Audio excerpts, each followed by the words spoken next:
ఏదో చెప్పాలనుకున్నాను, చెప్తానండి. ఇంతకుముందు ఒక వీడియోలో అమ్మాయి తల్లి చేయబట్టి సఫర్ అయిందని అన్నాను కదా.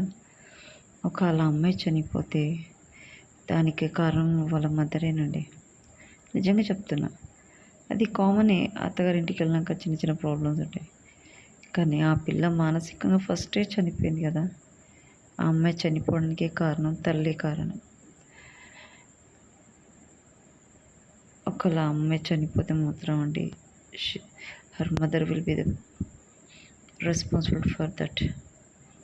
నిజంగా చెప్తున్నాను. ఆమెకి ఏమన్నా ప్రాబ్లం వచ్చి, ఎందుకంటే పోట్లాడి అలసిపోయి దెబ్బతిన్న ప్రాణం కదండి. వాళ్ళ ప్రాణం ఎప్పుడు ఉంటుందో ఎప్పుడు పోతుందో ఎవరికీ తెలియదు. అలసిపోయింది అనుకుంటాను అమ్మాయి బ్రతుకుతుందని కూడా నాకు అనిపిస్తలేదండి.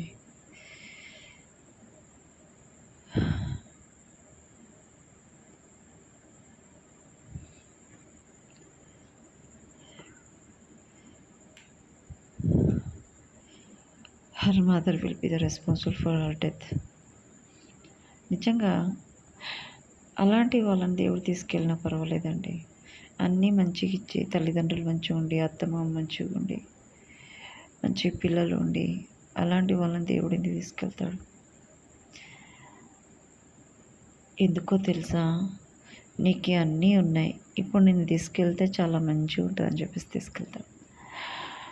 అదే ఒక ఆడపిల్లకి తల్లిదండ్రుల సపోర్ట్ లేక, ఫ్యామిలీ సపోర్ట్ లేక స్ట్రగుల్ అవుతున్న అమ్మాయిని ఆ భగవంతుడే తీసుకెళ్ళి, ఎవరి మీద తప్పు పెట్టకుండా నిద్రలోనే ప్రాణం తీసేసి అమ్మాయిని తీసుకుపోతే ఎంత బాగుంటుందండి. నిజంగా ఎందుకు తీసుకెళ్ళాడు ఆ భగవంతుడు?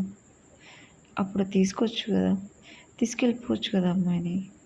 ఎందుకు స్ట్రగుల్ చేయడం? అలాంటి వాళ్ళ మధ్యలో ఎందుకు ఉంచొద్దండి.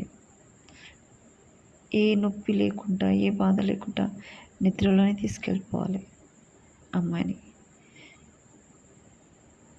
అదే నా కోరిక. ఎందుకంటే ఇలాంటి వాళ్ళ గురించి ఆలోచిస్తూ బాధపడేదానికంటే, ఏ నొప్పి లేకుండా, ఏ బాధ లేకుండా ప్రాణం వదిలేసి దేవుడు తీసుకెళ్ళిపోతే బాగుండు అనిపిస్తుంది. తీసుకెళ్తాడు.